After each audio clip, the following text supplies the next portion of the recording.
ಹೇಳಿದ್ರೆ ಅದರ ಆಳ ಅಗಲ ಪೂರ್ವಪರ ಯಾವುದನ್ನು ಕೂಡ ನಾವು ಬಿಡೋದಿಲ್ಲ. ಎಲ್ಲವನ್ನು ಕೂಡ ನಾವು ಅಧ್ಯಯನ ಮಾಡ್ತೀವಿ, ಎಲ್ಲವನ್ನು ಕೂಡ ನಾವು ವಿಚಾರ ಮಾಡ್ತೀವಿ. ನೋಡಿ, ರಿಪಬ್ಲಿಕ್ ಕನ್ನಡದ ರಣರೋಚಕ ಸ್ಫೋಟಕ ಸ್ಟೋರಿ ಇದು. ಸುಜಾತ ಭಟ್ ಕಟ್ಟು ಕತೆ ಹಿಂದಿನ ಸತ್ಯದ ಅನಾವರಣವನ್ನು ನಾವು ಮಾಡ್ತಾ ಇದ್ದೀವಿ. ಅನನ್ಯ ಭಟ್ ಅನ್ನೋ ಕ್ಯಾರೆಕ್ಟರೇ ಇಲ್ವಾ? ಕತೆ ಕಟ್ಟಿದ್ರೆ ಹಾಗಾದ್ರೆ ಸುಜಾತ ಭಟ್ ಅನುಮಾನ ಮೂಡಿಸ್ತಾ ಇದೆ. ಯಾಕಂತ ಹೇಳಿದ್ರೆ ನೋಡಿ, ಅದರ ಸುತ್ತಿಕೊಂಡಂತ ಇದೆಲ್ಲವೂ ಕೂಡ ಒಂದೊಂದೇ ಪಾರ್ಟ್ ಇದೆಲ್ಲವೂ ಕೂಡ ಇಂಥ ಎಲ್ಲಾ ಅನುಮಾನಗಳಿಗೂ ಕೂಡ ಕಾರಣ ಆಗ್ತಾ ಇದೆ. ಅನನ್ಯ ಭಟ್ ಅನ್ನೋದು ಕೇವಲ ಕಟ್ಟುಕೊತೆನ ಅನ್ನೋದು ನೋಡಿ, ಇದೊಂದು ಪತ್ರಿಕೆಯಲ್ಲಿ ಬಂದಂತ ಲೇಖನವೇ ಸಾಕು. ಸುಜಾತ ಭಟ್ ಅವರು ಮದುವೆ ಆಗಿಲ್ಲ, ಸುಜಾತ ಭಟ್ ಅವರಿಗೆ ಮಕ್ಕಳಿಲ್ಲ, ಸುಜಾತ ಭಟ್ ಅವರು ಶ್ವಾನ ಪ್ರೇಮಿಯಾಗಿದ್ರು, ಸುಜಾತ ಭಟ್ ಅವರು ಶ್ವಾನಗಳನ್ನ ತಮ್ಮ ಮಕ್ಕಳು ಅಂತೇಳಿ ಸಾಕ್ತಾ ಇದ್ರು, ಅವರಿಗೊಂದೊಂದು ಒಳ್ಳೆ ಮನ್ಸಿತ್ತು ಅನ್ನೋದಕ್ಕೆ, ಅಥವಾ ಈ ಹಾದಿ ಬೀದಿಯಲ್ಲಿ ಇಂಜೂರ್ಡ್ ಆದಂತ ನಾಯಿಗಳು ಅಥವಾ ಅಂಗವೈಫಲ್ಯ ಇರುವಂತ ನಾಯಿಗಳನ್ನ ತಂದು ಮಕ್ಕಳಂತೆ ಸಾಕ್ತಾ ಇದ್ರು ಸುಜಾತ ಭಟ್ ಅನ್ನೋದಕ್ಕೆ ಅವರ ಬಗ್ಗೆ ಬರೆದಂತ ಲೇಖನವೇ ಸಾಕ್ಷಿ. ಪೇಟೆಯ ಸ್ಥಳೀಯ ಪತ್ರಿಕೆಯೊಂದರಲ್ಲಿ ಈ ಸುಜಾತ ಭಟ್ ಕುರಿತಾಗಿ ಶ್ವಾನ ಪ್ರೇಮಿ ಈಕೆ ಮತ್ತು ಈಕೆಯ ಸಹವರ್ತಿ ಆಕೆ ಜೊತೆಗೆ ಇದ್ದಂತವರು ಹೇಗೆ ನಾಯಿಗಳನ್ನ ಸಾಕಿದ್ದಾರೆ ಅನ್ನುವಂತ ವಿಚಾರವಾಗಿ ಒಂದು ಲೇಖನ ಬರುತ್ತೆ. ಅದು ಒಂದೇ ಲೇಖನ ಒಂದು ಸಾಕ್ಷಿಯಾಗಿ ಕಾಣಿಸ್ಕೊಳ್ಳುತ್ತೆ. ಸೊ ಇದೀಗ ಆ ಪತ್ರಿಕೆಯ ಸಂಪಾದಕರು ಆ ಲೇಖನವನ್ನ ಬರೆದಿರ್ತಕ್ಕಂಥವ್ರು ಆಗಿರ್ತಕ್ಕಂಥ ತಾಮ ನರಸಿಂಹ ಅವರು, ಹಿರಿಯ ಪತ್ರಕರ್ತರು, ಅವ್ರು ನಮ್ಮ ಜೊತೆ ಇದ್ದಾರೆ. ಅವ್ರ ಹತ್ರ ಮಾತಾಡೋಣ. ಸರ್ ನಮಸ್ಕಾರ. ಈ ಪತ್ರಿಕೆಯಲ್ಲಿ ನೀವು ಯಾವ ವರ್ಷದಲ್ಲಿ ಆ ಲೇಖನವನ್ನ ಬರೆದ್ರಿ? 2003ನೇ ಇಸ್ವಿನಲ್ಲಿ ವಿಶೇಷ ಸಂಚಿಕೆ, ಕಮಲವಾಣಿ ವಿಶೇಷ ಸಂಚಿಕೆಯನ್ನ ನಾನು ಇದನ್ನ ಬಿಡುಗಡೆ ಮಾಡಿದೆ. ಇದು ಒಂದು ವಾರ್ಷಿಕ ನೆನಪಿಗಾಗಿ ಒಂದು ಸಂಚಿಕೆಯನ್ನ ಮಾಡಿ, ಒಂದು 10,000 ಸಂಚಿಕೆಯನ್ನು ಮಾಡಿ ನಮ್ಮ ಎಲ್ಲ ಚಂದಾದಾರರಿಗೆ ಇದನ್ನ ನಾನು ಕಳಿಸಿರ್ತೇನೆ.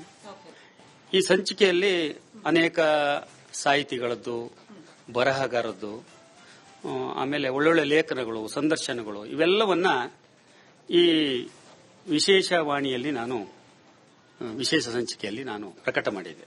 ಈ ಸುಜಾತ ಭಟ್ ಅವರನ್ನ ಯಾಕೆ ಸಂದರ್ಶನ ಮಾಡಿದ್ರಿ? ತೋರಿಸಬಹುದಾ ಆ ಆರ್ಟಿಕಲ್ ಅನ್ನ? ಈ ಸಂಚಿಕೆಯ 13ನೇ ಪುಟದಲ್ಲಿ ಶ್ವಾನ ಪ್ರೇಮಿಗೊಂದು ಆಸರೆ ಕೊಡಿ ಅಂತ ಹೇಳಿ ಒಂದು ಲೇಖನವನ್ನು ಬರೆದಿದ್ದೆ. ನನಗೆ ಗೊತ್ತಿರೋ ಹಾಗೆ ಈ ಸುಜಾತ ಮತ್ತು ಬಾಳಿಗ, ನಮ್ಮ ಪ್ರಭಾಕರ ಬಾಳಿಗ, ಈ ದಂಪತಿಗಳು ಈ ಸಂಚಿಕೆ ತರುವ ಮುನ್ನ ಇದ್ರು. ಬಹುಶಃ 1990 ಅಂದಾಜಿಗೆ ಅವರು ಸುಜಾತ ಅವರು ಗೊತ್ತು. ಮತ್ತೆ ಪ್ರಭಾಕರ ಬಾಳಿಗರವರು ಮೂಲತಃ ನಮ್ಗೆ ಗೊತ್ತು. ಮೂಲತಃ ರಿಪ್ಪನ್ಪೇಟೆಯವರು, ಒಳ್ಳೆ ವಾಲಿಬಾಲ್ ಕ್ರೀಡಾಪಟು. ಹಾಗಾಗಿ ಅವರು ನಮಗೆ ಚೆನ್ನಾಗಿ ಗೊತ್ತು. 99ರಿಂದ ಸುಜಾತ ಭಟ್ ಅವರು ರಿಪ್ಪನ್ಪೇಟೆಗೆ ಈ ಪ್ರಭಾಕರ್ ಅವ್ರ ಜೊತೆ ಬಂದ್ರು. ಯಾಕೆ ಬಂದ್ರು?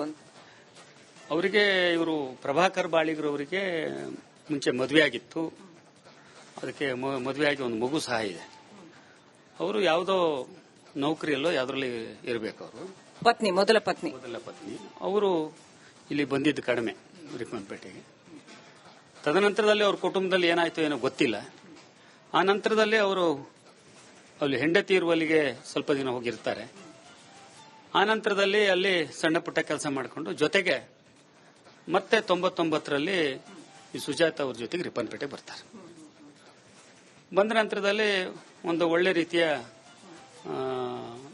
ಸಂಸಾರ ರೀತಿ ಮಾಡ್ತಾರೆ. ಮದುವೆ ಆಗಿದ್ದು ನಮ್ಮೆದ್ರಿಗೇನು ಕಂಡು ಬಂದಿಲ್ಲ. ಆದ್ರೆ ಒಂದೇ ಜೊತೆಯಾಗಿ ಲಿವಿಂಗ್ ಟುಗೆದರ್ ಅನ್ನೋ ತರದಲ್ಲಿ ಇದ್ರು, ಗಂಡ ಹೆಂಡತಿ ತರನೇ ಇದ್ರು. ನಾನು ಕೂಡ ನಮ್ಮ ಲೇಖನದಲ್ಲಿ ಗಂಡ ಹೆಂಡತಿ ಅಂತಾನೆ ಬರೆದಿದ್ದೀನಿ.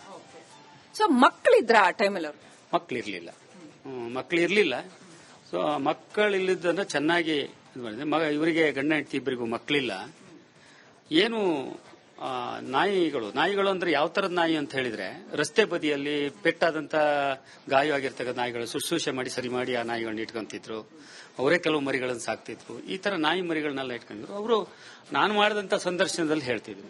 ಏನಂತ ಹೇಳಿದ್ರೆ, ನನಗೆ ಮಕ್ಕಳೇ ಇಲ್ದಿದ್ರೆ ಏನಂತೆ, ನನಗೆ ಮಕ್ಕಳಿಲ್ಲ, ಆದ್ರೆ ಈ ನಾಯಿಗಳೇ ನಮ್ಮ ಮಕ್ಕಳು. ಆ ರೀತಿಯಲ್ಲಿ ಪ್ರೀತಿ ಮಾಡಿ ನಾವು ಬೆಳೆಸ್ತಾ ಇದ್ದೀವಿ ಅನ್ನೋದನ್ನ ಹೇಳ್ಕೊಂಡಿದ್ರು.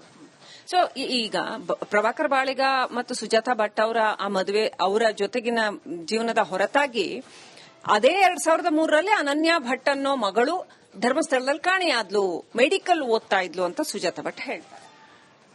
ಆ ಸಂದರ್ಭದಲ್ಲಿ ಈ ಪ್ರಸ್ತಾಪ ಸುಜಾತಾ ಭಟ್ ಅವರು ಎಲ್ಲೂ ಕೂಡ ಅಲ್ಲಿ ನಮಗೆ ಪ್ರಸ್ತಾಪ ಮಾಡಿಲ್ಲ.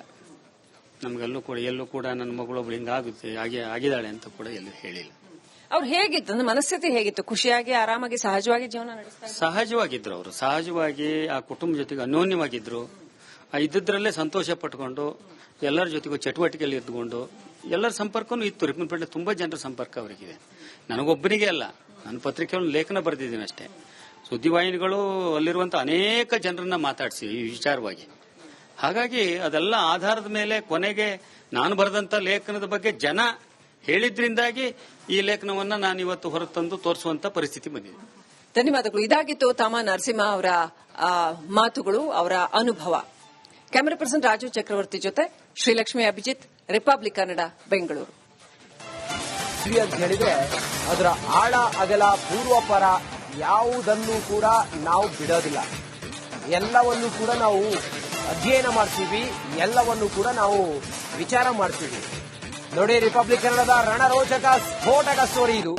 ಸುಜಾತಾ ಭಟ್ ಕಟ್ಟು ಕತೆ ಹಿಂದಿನ ಸತ್ಯದ ಅನಾವರಣವನ್ನು ನಾವು ಮಾಡ್ತಾ ಇದೀವಿ. ಅನನ್ಯ ಭಟ್ ಅನ್ನೋ ಕ್ಯಾರೆಕ್ಟರೇ ಇಲ್ವಾ? ಕತೆ ಕಟ್ಟಿದ್ರೆ ಹಾಗಾದ್ರೆ ಸುಜಾತಾ ಭಟ್ ಅನುಮಾನ ಮೂಡಿಸ್ತಾ ಇದೆ. ಯಾಕಂತ ಹೇಳಿದ್ರೆ ನೋಡಿ, ಅದರ ಸುತ್ತಿಕೊಂಡಂತ ಇದೆಲ್ಲವೂ ಕೂಡ ಒಂದೊಂದೇ ಪಾರ್ಟ್ ಇದೆಲ್ಲವೂ ಕೂಡ ಇಂಥ ಎಲ್ಲಾ ಅನುಮಾನಗಳಿಗೂ ಕೂಡ ಕಾರಣ ಆಗ್ತಾ ಇದೆ. ಅನನ್ಯ ಭಟ್ ಅನ್ನೋದು ಕೇವಲ ಕಟ್ಟುಕೊತೆನ ಅನ್ನೋದು ನೋಡಿ, ಇದೊಂದು ಪತ್ರಿಕೆಯಲ್ಲಿ ಬಂದಂತ ಲೇಖನವೇ ಸಾಕು. ಸುಜಾತಾ ಭಟ್ ಅವರು ಮದುವೆ ಆಗಿಲ್ಲ, ಸುಜಾತಾ ಭಟ್ ಅವರಿಗೆ ಮಕ್ಕಳಿಲ್ಲ, ಸುಜಾತಾ ಭಟ್ ಅವರು ಶ್ವಾನ ಪ್ರೇಮಿಯಾಗಿದ್ರು, ಸುಜಾತಾ ಭಟ್ ಅವರು ಶ್ವಾನಗಳನ್ನ ತಮ್ಮ ಮಕ್ಕಳು ಅಂತೇಳಿ ಸಾಕ್ತಾ ಇದ್ರು. ಅವರಿಗೊಂದೊಂದು ಒಳ್ಳೆ ಮನ್ಸಿತ್ತು ಅನ್ನೋದಕ್ಕೆ, ಅಥವಾ ಈ ಹಾದಿ ಬೀದಿಯಲ್ಲಿ ಇಂಜೂರ್ಡ್ ಆದಂತಹ ನಾಯಿಗಳು ಅಥವಾ ಅಂಗವೈಫಲ್ಯ ಇರುವಂತಹ ನಾಯಿಗಳನ್ನ ತಂದು ಮಕ್ಕಳಂತೆ ಸಾಕ್ತಾ ಇದ್ರು ಸುಜಾತಾ ಭಟ್ ಅನ್ನೋದಕ್ಕೆ ಅವರ ಬಗ್ಗೆ ಬರೆದಂತ ಲೇಖನವೇ ಸಾಕ್ಷಿ. ಪೇಟೆಯ ಸ್ಥಳೀಯ ಪತ್ರಿಕೆಯೊಂದರಲ್ಲಿ ಈ ಸುಜಾತಾ ಭಟ್ ಕುರಿತಾಗಿ ಶ್ವಾನ ಪ್ರೇಮಿ ಈಕೆ ಮತ್ತು ಈಕೆಯ ಸಹವರ್ತಿ ಆಕೆ ಜೊತೆಗೆ ಇದ್ದಂತವರು ಹೇಗೆ ನಾಯಿಗಳನ್ನ ಸಾಕಿದ್ದಾರೆ ಅನ್ನುವಂತ ವಿಚಾರವಾಗಿ ಒಂದು ಲೇಖನ ಬರುತ್ತೆ. ಅದೊಂದೇ ಲೇಖನ ಒಂದು ಸಾಕ್ಷಿಯಾಗಿ ಕಾಣಿಸ್ಕೊಳ್ಳುತ್ತೆ. ಸೊ ಇದೀಗ ಆ ಪತ್ರಿಕೆಯ ಸಂಪಾದಕರು